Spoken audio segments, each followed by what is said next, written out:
bit of an odd piece. Yes, a lot of odd times going on in there. Up against 4. Um,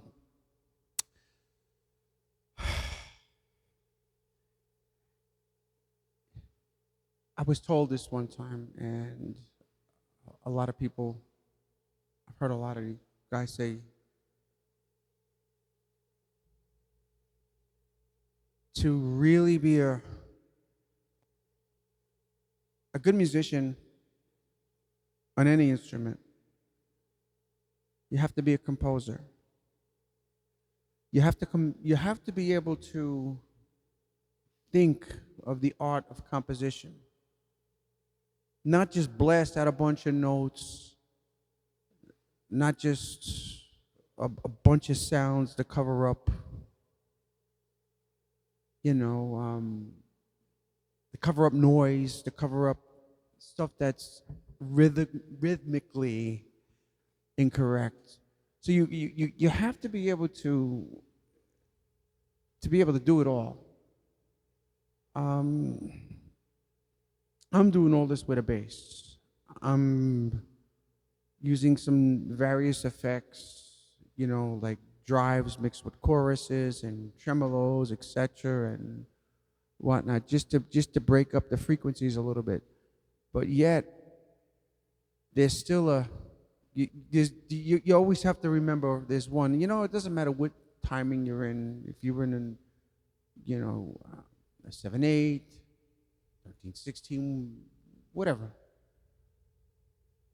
11/4, 11/8, doesn't matter. What the time is. One.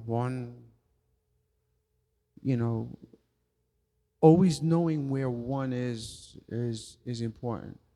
But in regards to all of that is being able to understand the principle of melody, not just because, I learned this, and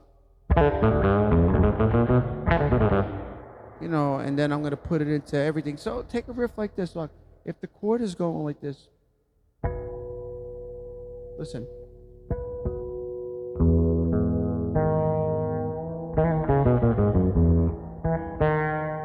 Major 7, right? So I would hear guys go, can it be done? Yeah.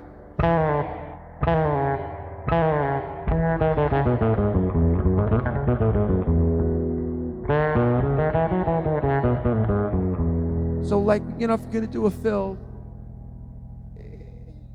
you can go against the grain, but it's always trying to stay pretty. It's like, it's not just like being square, boxing, playing in a box.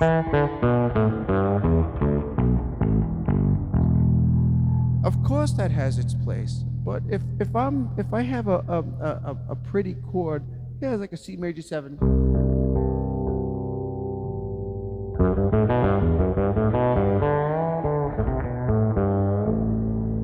A minor.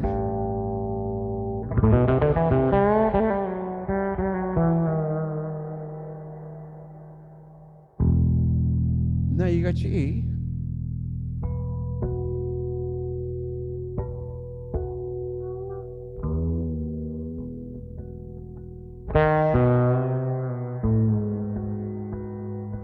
You can get that little mysteriousness going on,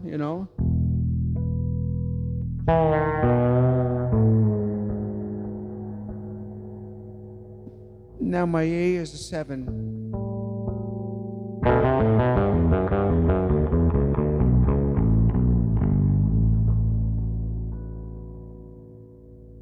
Right? Now my C is a major 7.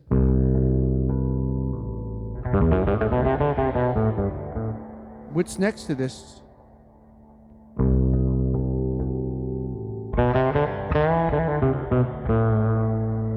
My A minor is in there, right?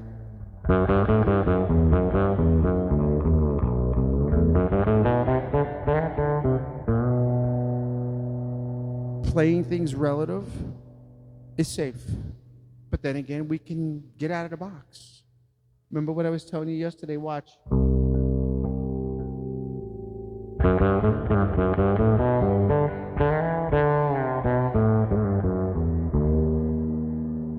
Diminish.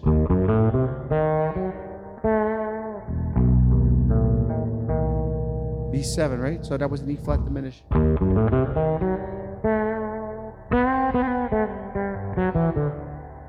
C, A minor.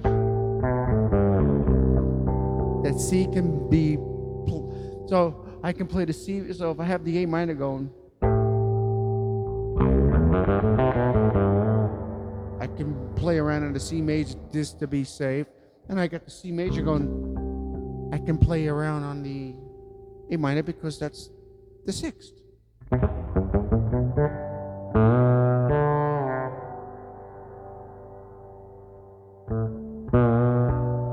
I can jump up to the B minor.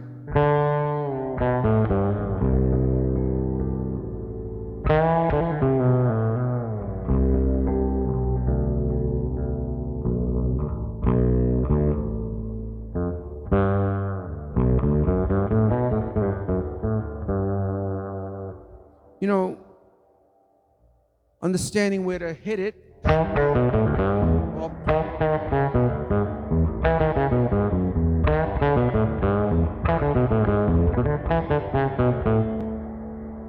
You can, if I got this going.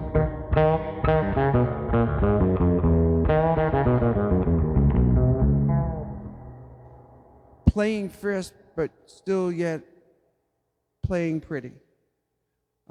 Big Jaco Pastorius thing. Jeff Berlin. Jack Bruce, you know, he was his playing was so quirky. I mean, the stuff that he would do and reverse the stuff around, but well, that was Jack Bruce, you know. But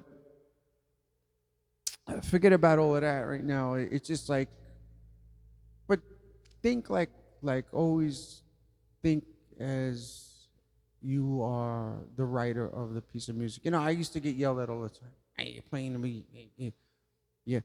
Play bass. I swear to you, and it's not, I'm just saying that. I need more bass, need more bottom. And I'm thinking he needs more low end. It's not low end, it was that more of staying in. I wasn't experienced enough to understand until I started writing my own songs. And then when I started writing my own songs, I'm like, of course, I love the fierce playing.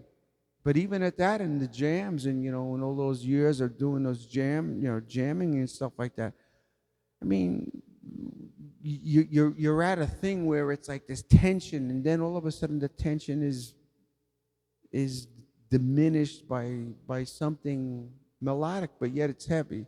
Just because it's pretty doesn't mean it ain't heavy. Pretty heavy. Ooh. So anyway,